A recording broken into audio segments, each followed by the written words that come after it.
Now then all, Ben here back on the Rad Music Chat channel. Hope you're all doing really well. We're back with another episode in the series called Songs of My Life. Songs of My Life is where we take a music lover just like you, just like me, and we give them a list of 20 questions. Each one is answered by a song choice. Get them to choose the 6 that speak to them the most. Bring them on the channel and we have some fun with it, discuss each choice, the song, the artist, what it means to them, and usually go off on a few tangents, tell some stories. So this episode is one I've been sat on for a few months now. I'm really excited to finally bring it to you. It's with a lady called Dr. Simonne Jones. Now, Simonne came to my attention on the 2021 album by a band called the Sneaker Pimps. Now, I've been a fan of the Sneaker Pimps since the 90s. They hadn't released an album in over 20 years. Simonne features on the majority of the material on this album. I dug into more of what she was about because I loved her voice. So it turns out that she's actually the niece of the artist Peaches. Simonne has done loads of things and done them all really well, like modeling, producing, songwriting. Just her voice is incredible. One of my favorite voices, period. So she has a new single coming out on June the 19th. So I'm going to put links to everywhere that you can catch up with her and see what she's up to. There'll be an album following later in this year, but she kindly agreed to come on and we had a really nice chat. So I hope you enjoy this with Dr. Simonne Jones. Simonne, how are you? I'm doing great. Excited to be here. Awesome. Thank you so much for joining.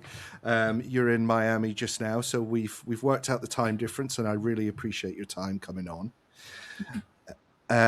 The first thing that I always ask guests on there is I'm always keen to know, and I know that people want to know, when I sent you the 20 questions, did you struggle with the choices, or could you have done them all, or could you have, did they leap out? Tell me how you approached it. Yeah, I struggled with only picking 5. Right. Yeah, I love the concept of this, and it's such a great idea, and you're a great interviewer. So, these questions are so thoughtful, and I think I sent you back more than 5, but you did. But it seems to be actually the last few guests have actually gone for 6. So I'm thinking maybe the format gets changed or whatever, because, hey, I will take it. You've given me the time to, and it's, when I looked at the choices, I thought they were awesome. So that's brilliant. So if you want, we can I like the order that you sent me them in as well. Sure. So we can just crack straight in with a song that changed your life, formed your musical taste. And you said Leadbelly, Where Did You Sleep Last Night? Where will you go? I'm gone, what a cold wind. Yeah. So talk to me about what that song means to you. So I think that was the first song that I remember that I actively discovered on my own. What I mean by that is when you're growing up, you might have a sibling that is into certain music, and then your parents are into certain music, and your friends might introduce you to stuff. But I was so I started playing piano when I was 3, and I started composing classical music was the first thing that I did. So wow. I was super into Chopin and just a lot of really dense Baroque classical music. Right. And I think there's something really similar between classical music and old blues. Right. In terms of the chord structure and what the vocal melodies do compared to the chord is a little bit more just a little bit different than what you would typically hear in what I was listening to at the time was alternative rock music and and this 90s alternative. Yep. And yeah, so I started to try to dive into what I was listening to and what influenced what I was listening to, and then kind of you go on this wormhole of the history of rock music, Americana, blues, and travel back in time. And then when I discovered that song and like that whole genre and how it came about and the history of it, like um, just from plantations and like the instrumentation and like the building of the, you know, these diddly bow guitars that, and finding like the Coke bottle and like just the whole just the beauty of that that culture and that like that evolution of that type of music. And then when you listen to like that song, it just like hit me that I really wanted to write music, like not classical music and not stuff without vocals, but like actual songs, and starting to try to dive into like the composition of what a contemporary song would be, like verse, chorus, like kind of restructuring the way that I would think about writing. And that even just like the lyrics of that song are so powerful. Like and so sad.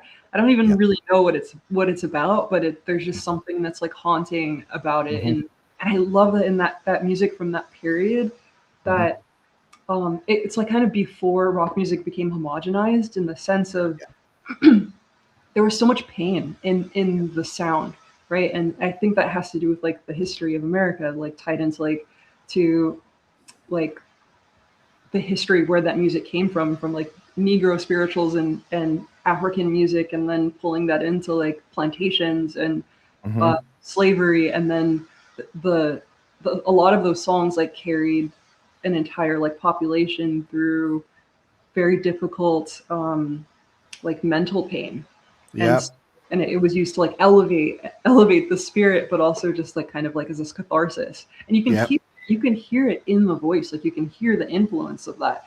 And then, you know, there's like a brighter aspect of it, like when you listen to like Elvis's Hound Dog is like the perfect example. Like you have the Sister Rosetta Thorpe, her original version of Hound Dog, and then you have like this like very like bright, happy, like celebratory version, and you can hear like one you can feel the pain in that vocal, and there's something that's just so like haunting about that, because it's so heavy, but it's also just such a really good song. Yeah, that was an absolutely beautiful synopsis of what a song means to someone. I love, you touched on so much there. Yeah, the fact that music was very, I mean, he sounds so desperate in that song. And like you say, it was because of carrying everything, you know, from those times, and you know, the slavery and all the downtrodden things that, you know, that race had, you know, and it literally, blues was their escape. And like you say, without blues as well, I mean, you don't have rock music, you don't have heavy metal, you just don't, because it's where the riff came from, right? So yeah, no, absolutely fantastic. I actually really like Howlin' Wolf, and he's like almost like a sort of a different vibe on that, almost like the more slightly upbeat vibe on it, but still full of emotion, you know, and such a raw voice. So yeah, absolutely great way to get us going. So I was going to say, obviously a whole generation were introduced to that song and Leadbelly because of the Nirvana cover on Unplugged. Yeah. We can't talk about that song without mentioning that, really. So what was your thoughts when you heard that the Unplugged version of it? I mean, So I heard I'm trying to think of like, I think I heard the Leadbelly version before I heard the Unplugged version. Okay. And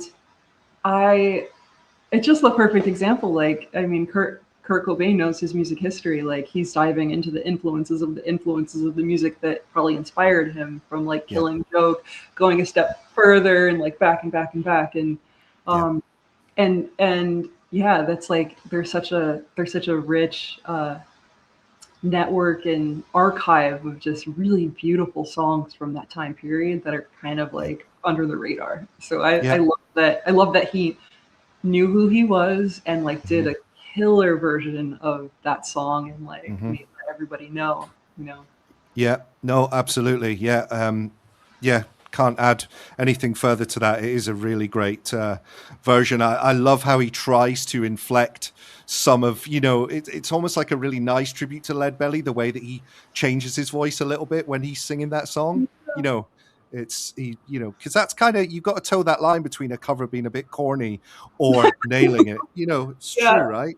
So awesome. Yeah, brilliant start. So next one, this was one that really made my eyes light up when I read it. So it was a song that reminds you of high school stroke secondary school is what we call it in the UK. Mm-hmm. So you chose Change by Deftones.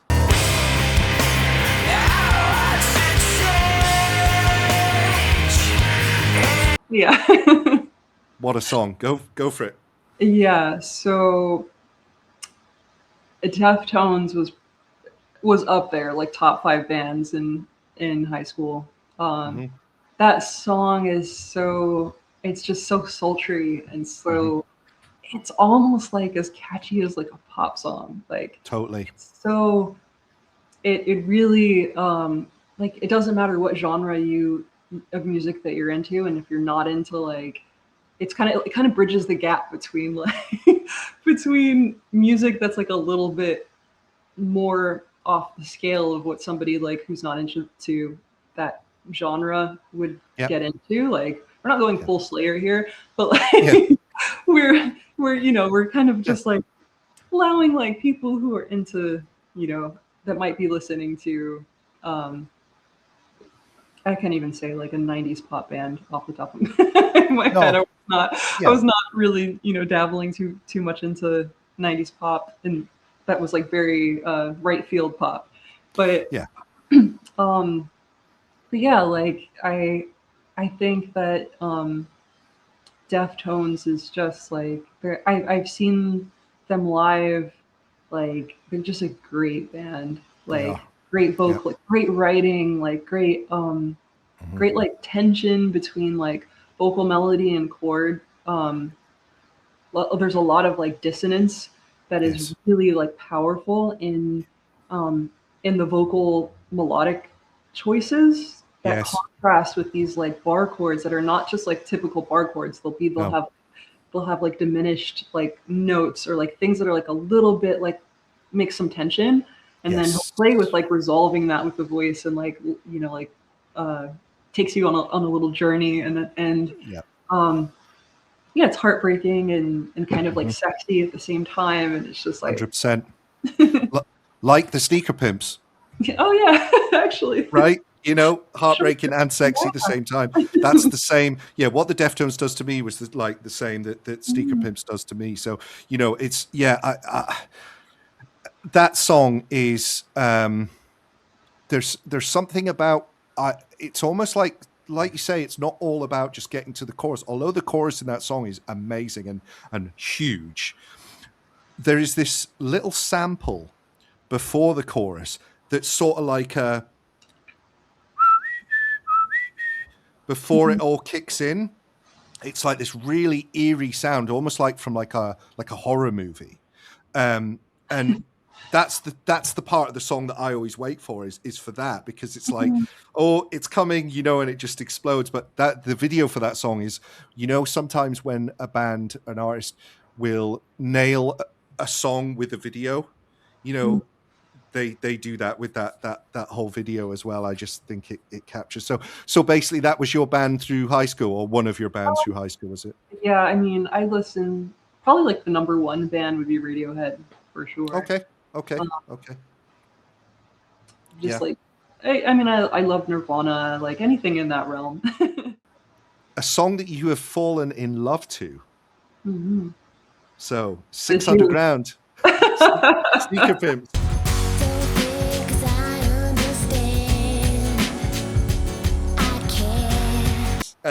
Get the juice. Let's go for it. So firstly, let me just dive in. Do you mean actually fall in love with someone, or fallen in love with the band and the music, or both at the same time? I was thinking of more of like when you're in high school and you're crushing really hard, and like and then there becomes like a soundtrack to your life. Yeah, yeah. And Yeah.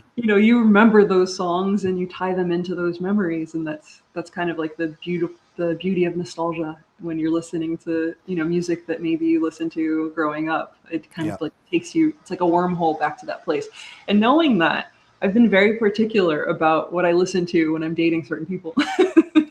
Right, I because was like, you I'm want to like, keep it. I'm never gonna play Radiohead because I do not want that band killed for me. I have lost several bands to that. Yeah, no, I know what you mean. So tell us, yeah, tell us the story now about, obviously you heard Sneaker Pimps back in the day, and then obviously almost what 20 years later, you Yeah, then become part of Sneaker yeah, Pimps. it's So pretty crazy. Like, yeah. so my aunt and uncle gave me a CD, Hmm. showing my age, CD for these young kids. Like, those like little discs that have their tiny and you can use them to put on like lipstick. And they went in these big boxes. You pressed a Yeah, little button, the thing came out.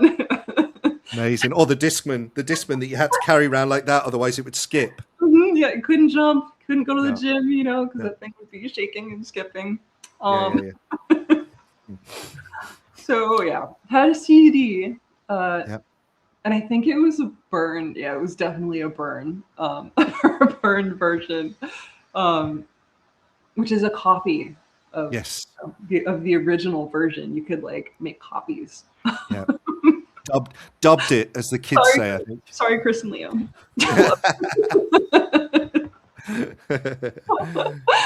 That's funny. That's funny.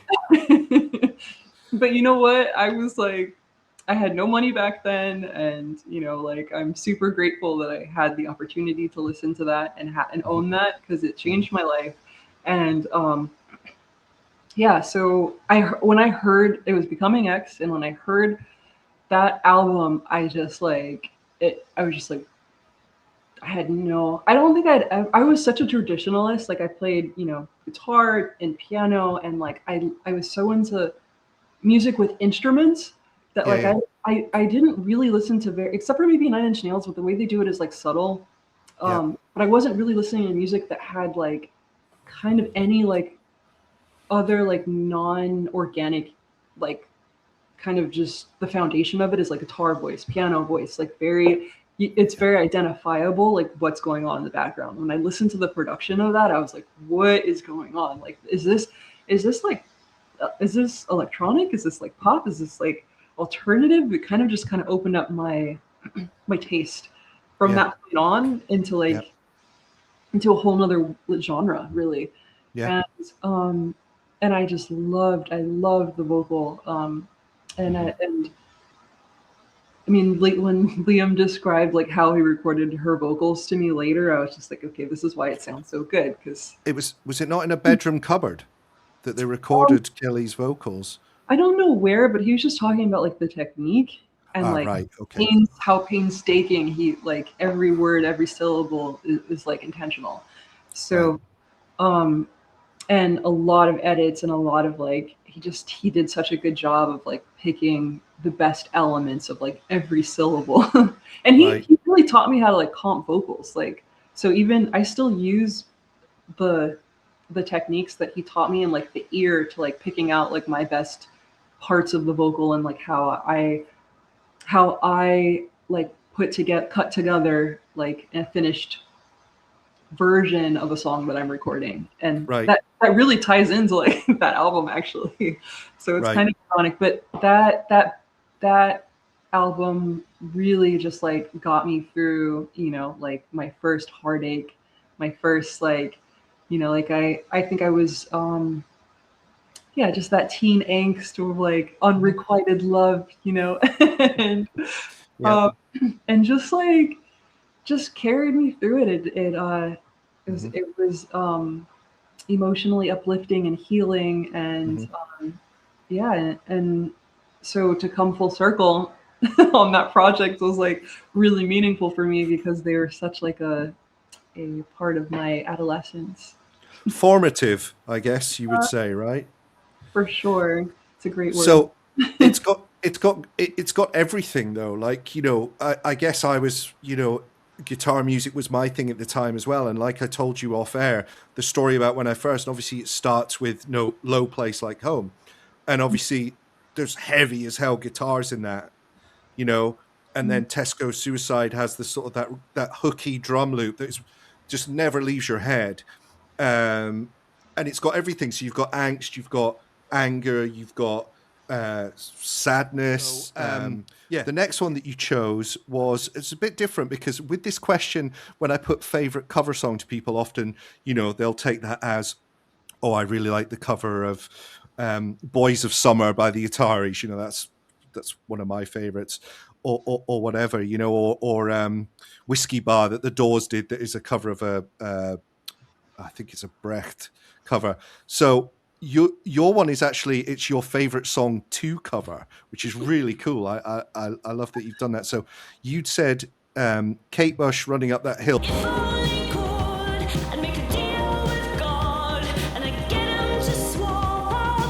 Tell us why you enjoy sort of singing that.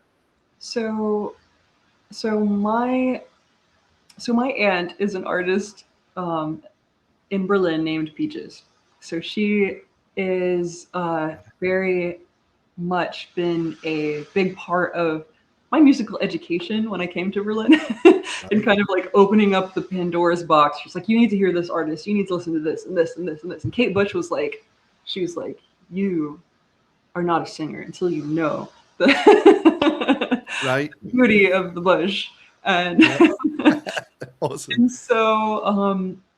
so yeah, I didn't know of her before she introduced me to her. And I remember, like, I used to rehearse in her rehearsal studio in Berlin. So she had this like really great building where she had like the top floor with like all of her synthesizers, and I'd practice my live show in there. She had like a PA and like all of, you know, everything that a young budding artist producer would need to like practice. And wow. Really great building too. Like below that, Olaf from The Knife and Olaf and Karen had the room below. Then below that, Planning to Rock, So Jam. And then the bottom floor was Maki, and who's this Canadian guy. He's done like a ton of stuff with like Feist. And so I like that song, and knowing that song, like, reminds me of that time where I would, like, you know, be in that rehearsal studio until like the wee hours of the morning in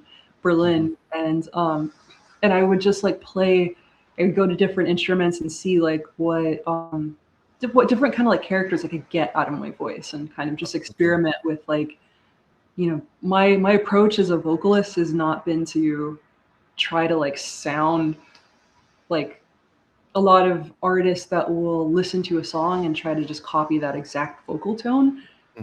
Maybe that's just because maybe that's a limitation in my vocal skills, but my approach has been to just try to like get the best tones out of the quality of my own voice, and not match someone else's. So in that space, I'd like make weird sounds and try to get just experiment with like what my voice could do, and what tones and what resonance and stuff. And Kate Bush is really great at like drawing out like a certain color of in my voice that I hadn't really done before.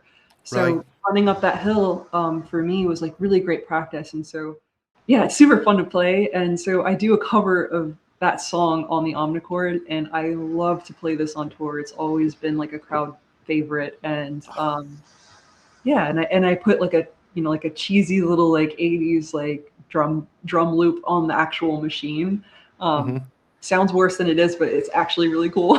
Yeah, and it just keeps time. Yeah. Play that live, and it's just, yeah, it's a good time.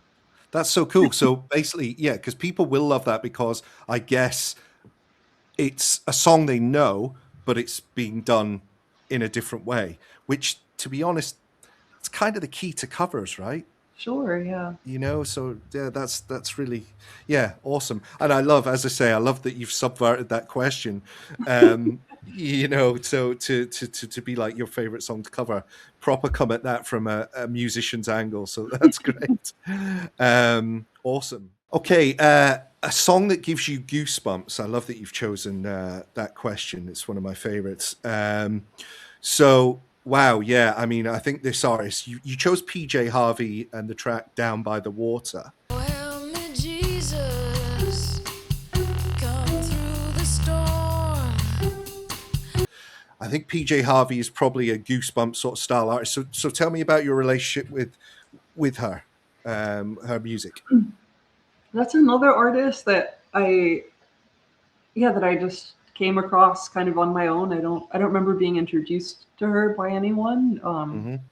And I fell in love with like her as an artist and writer, and I don't know, there's just something really like really special about her voice in general. Mm-hmm.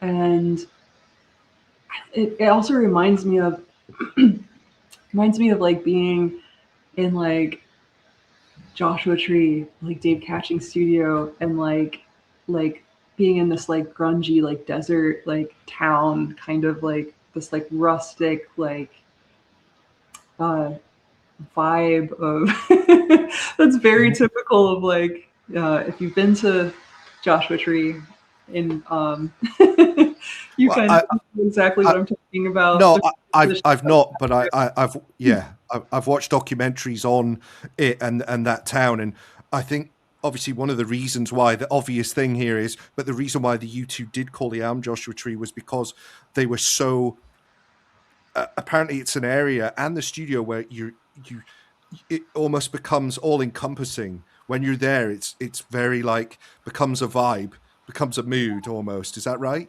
Yeah, yeah, and I I have a like I've just been to a lot of studios in that town, that one included, and then Hmm. Chris also had a studio there as well, and there's just there's there's something really special about like that type of I don't know if it's like rock or like alternate. What genre would you say PG Harvey is? Oh man, I mean, she in the UK she very much got covered by the sort of alternative indie rock magazines and papers, so like NME, Melody Maker, Select magazine when that existed. So that was kind of the only place that they could put her, and because John Peel was so fond of her as well. Um, so yeah, but it's weird because the typical sort of Oasis fan isn't going to like PJ Harvey, but she sort of was in that kind of world. But I guess if you maybe like the early Manic Street Preachers, you would like PJ Harvey. But she's almost like a sort of a more modern day Kate Bush in a way, or is Yeah. that or is that Tori Amos? There's that kind of question about you Right. know. Oh yeah, that's true. But Yeah, yeah, I guess PJ Harvey is PJ Harvey, right? I yeah. And mean, she's got this great she had this great like tour. I didn't see the show, but it's online somewhere. And mhm, it's just her on stage. Like she's yeah. got her little like drum device, bass, like, and she's just doing all of the sounds and just like carrying the whole weight of the show on her back. And Mhm. I found that inspiring because like my early performances in Berlin, this was like before I got signed and before anybody knew who I was like I didn't have a band and I was just doing everything on stage by myself. And Right. so I would use like a lot of bloopers and like so I love to see artists that kind of did that in a way that was organic and not like kind of like a busker in the street. Not to throw Yeah. shade on that. There's some really great, fantastic, amazing versions of that. But the way that PJ Harvey does it is like she kind of like in that song, both melodically, there's like a simplicity and Hmm. understanding that like the song can carry itself. Like less can be more in a production. Hmm. Yeah. That you don't need a whole lot to be commanding on stage. And in that tour where she's just on stage, like the subtlest of movements in her body language like carry so much power. Hmm. And like even just like a finger of a movement is like something that's entertaining and engaging to watch. And so Mm. that song does that musically, but she also does that in her live show, and that definitely taught me a lot about performance. It doesn't have to Mhm. be this like thing where you have like explosions and No. confetti cannons and like fire and yeah. It's all about the music with her, right? Yeah. She is one of those artists where I think a lot of people might relate to this, or I might catch some shade for this, but hey, is sometimes I'll go for it with her because you'll think, well, she's so special she's a real cult artist, like she's just hits this plateau of she's got her fans and they are devoted. And sometimes I'll go into a phase where I'm trying to get into it and I'll be like, I'll get to a point where it's almost like, yeah, I get this. And then the next time you do it, it'll be like, what was I getting? Do you know what I mean? And I guess that makes her even more endearing, attractive as an artist in a way. I mean, are you into like all of her stuff, or is it more just? No, it's mainly like that early, like Right. So probably like there's a period where it gets a little weird. Right. Okay. Yeah, but mainly off of that record. That record, yeah. That sound. But I have seen her. I saw her in Berlin live, and she did like a mix of like old and new, and it was all great. Yeah. No, that is great because obviously she's one of those artists that would maybe strike you as being like, no, I'm not playing anything pre 2000 and just, this is my new record and deal with it. And hey, she's earned the right to do it, right? So, yeah, no, that's cool. Yeah, great choice. So what particularly about that song, was there anything, is it just, like lyrically or just the feel of it? I think it's just the writing and then that bass line, like that growly like synthesizer that's like on repeat. Like that was a song that Liam and I like bonded over in terms of like when he was asking me like, hey, like what do you like, what music do you really like? And we just started playing each other's stuff, and then he also loves that song too. And yeah, we just talked a lot about like the production and like what makes that great. And and then the really creepy mantra at the end as well. Yeah, and then like also I remember in those sessions like Liam kind of like was just really supportive in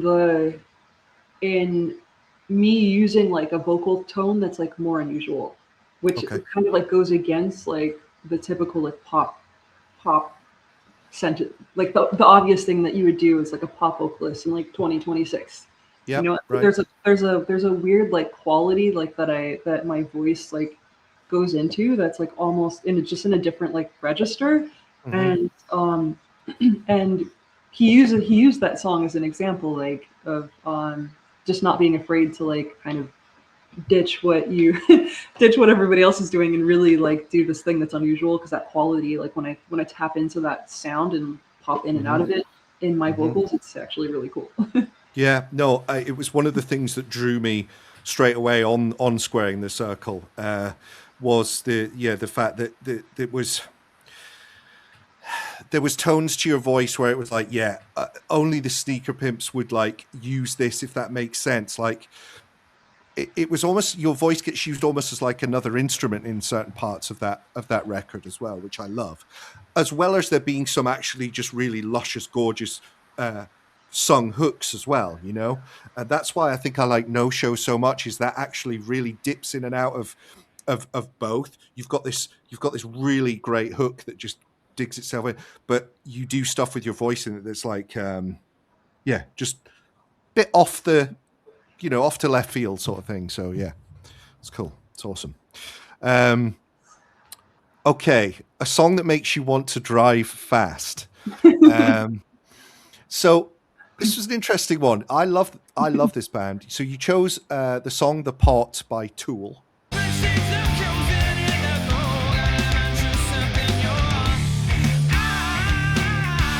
So go for it. Tell us what.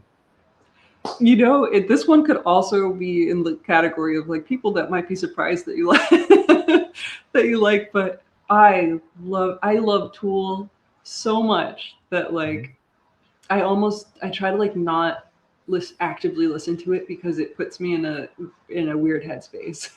Right. Okay. It's a little dark, and it's like this like this is why like I answered it to that question. It's like the drive fast, and um, I it's something you got to be in like a particular mood to like listen to.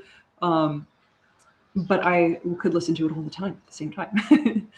um, Okay. and just a great band. I remember like there was like this really great exhibit in New York. I don't know if it's still there, but of like the one of the artists that like did some of the covers, and they're tools on like just a different level. Like I don't Yeah. know what planet they're from, but like And I'm not sure if I want to go, but yeah, I mean, they might be like ancient aliens or like something weird. yeah, yeah, no, for sure. So it's I love that you chose a song from that record though, because it's one of the Tool records that's less spoken about. Everyone talks about obviously Enema and Lateralis, but it's a really unpopular opinion. But 10,000 Days is my favorite Tool record. It just connects with me better. But Yeah. the Pot, yeah, that I mean. Come on, Maynard's vocals. You as well, I mean, I guess as a musician and as a whole is why you maybe warm to Tool, because they're a musician's band, but they never forget the song, and a lot of people would Yeah. argue that. But Ooh, yeah, that's what's so your thought? true. That's so true. Cause like, yeah, and Tool, I almost feel like I'm gonna get slaughtered on the internet for saying this, but I almost feel like we're listening to like if you just take away the vocal for a second and just listen to what's happening in the guitar and in all of the parts, all of the other parts, it's like listening to like a modern day Mozart in a weird way Mhm. because like the melody is just like it's not we're not listening to like standardized like structure in any way. Mhm. Yet it gives the illusion that you're listening to this like melodic, memorable part that's cohesive, Mhm. and it's like it's all coming together, and it's not moving like classical music would in movements, but it has a lot of those same intricacies, Yeah. and but it doesn't lose sight of like being able to resonate as a catchy, memorable Yeah. Yeah. piece of No. music. No.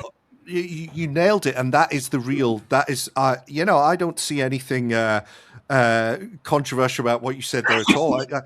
So I thought it was going to be something else. But no, you're right. That is the whole beauty of Tool, though. Is like you say, it's not this linear. The way that they structure the melodies and the songs themselves, the arrangements, but most of their stuff, they do have the things where it goes off and does, but that's fine. They also always have probably at least 50% of their records are just really memorable, hooky laden songs. And I think that's the beauty of Maynard. That really is for me one band where now, if you took away any of the elements, I'm just not sure it would. It needs those four wheels to move, right? Yeah.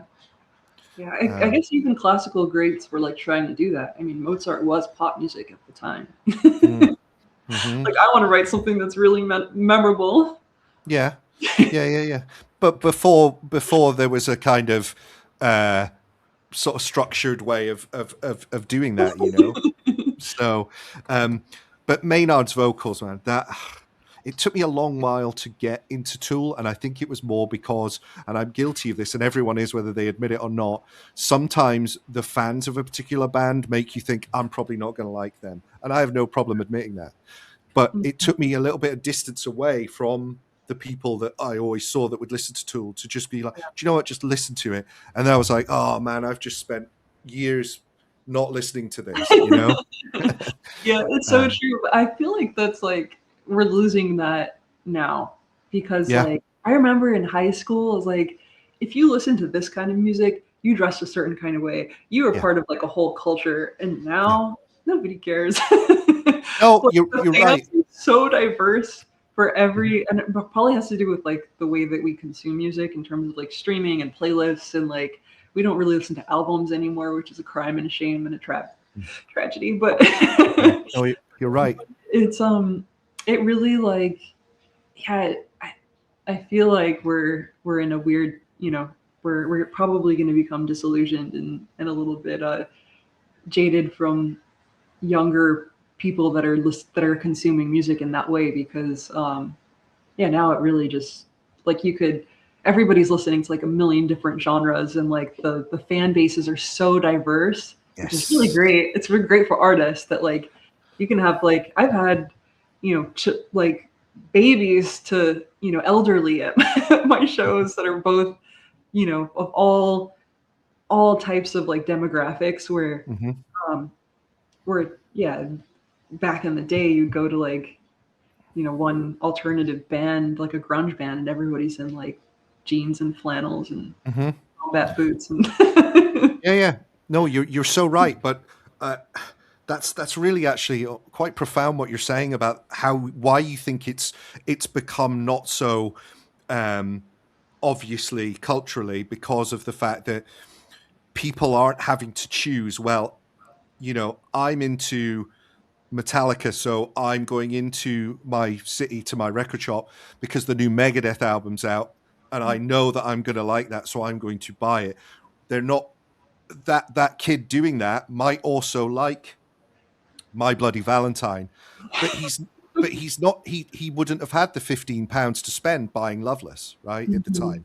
So but now people are like, yeah, you're right, you're so right. You get in like younger people's cars now and you look at their Spotify, their playlist will come on, and like they'll go from like Sabrina Carpenter to Foo Fighters, and you're like, what? yeah, You know? absolutely.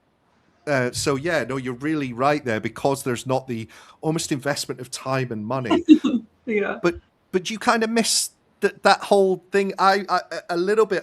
From a nostalgia thing, I kind of miss the fact that, well, look at that guy. He's got the sort of Ben Sherman shirt on, the bucket hat, and like the Adidas Gazelles on.